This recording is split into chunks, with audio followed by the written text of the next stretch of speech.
What is your reaction to this list of demands? For Qatar, you know, this comes after 2 weeks of waiting. The surprising thing that 2 weeks ago, it was 5 a.m. local time when these three countries declared the boycott, which meant that it was deliberately intended that they want to escalate.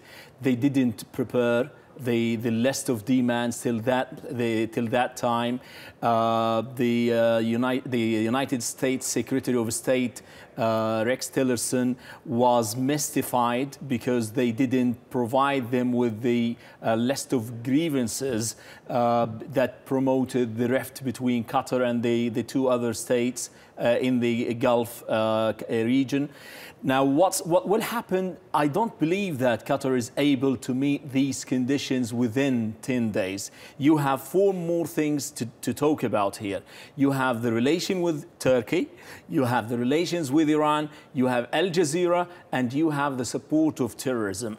Qatar will not be able to cut the relations with Turkey, though in order to de-escalate, if the people here in Turkey, the government, President Erdogan and the Qatari Emir wants to de-escalate the things, they might take it further and they might accept a step to show that, yes, we are not interested in escalating the tension.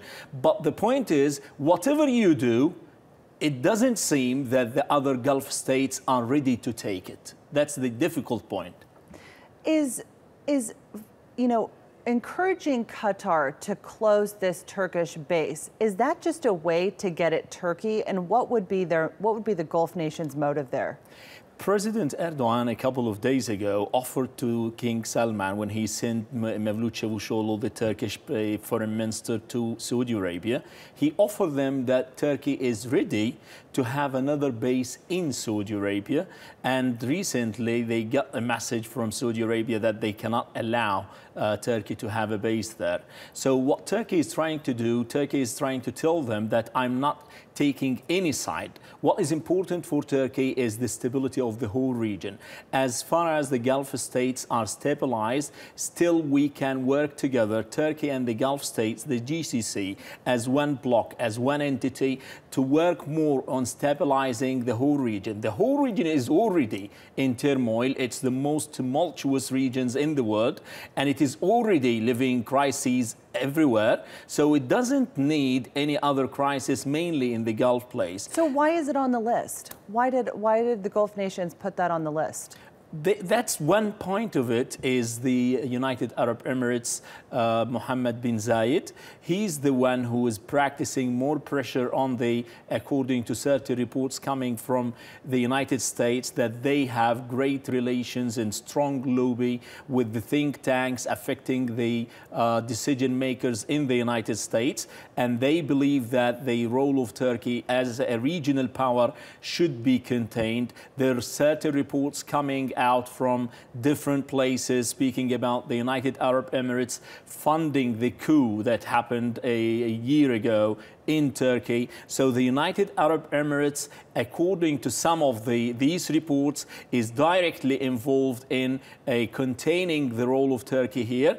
So Turkey, when they said they're going to deploy the soldiers according to the agreement, the bilateral agreement between Turkey and Qatar, that kind of thing angered the United Arab Emirates, and that's why it is on the list as the 3rd article states that they do believe that Turkey's intervention was the checkmate move.